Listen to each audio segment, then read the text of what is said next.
Okay, in this video, I have a YouTube content and I'm going to block the feed, this channel from the feed and the channel itself. The reason why I believe this AI slop is double dipping, they had pro Linux and then a real nasty, stupid anti-Linux.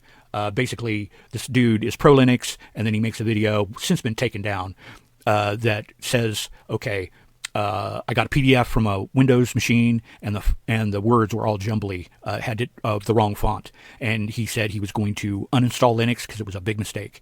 That's just playing both sides. Plus, I love Linux, and all he had to do was change the font or install the font on Linux.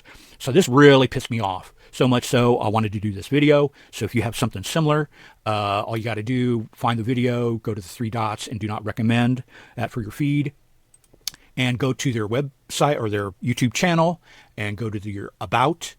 This one's just more. And then you click on the report user, but all you have to do is just hit hide user from my channel.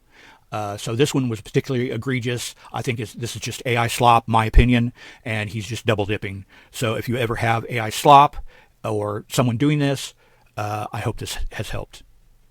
Sit quietly and we will control all that you see and hear. We repeat, there is nothing wrong with your television set.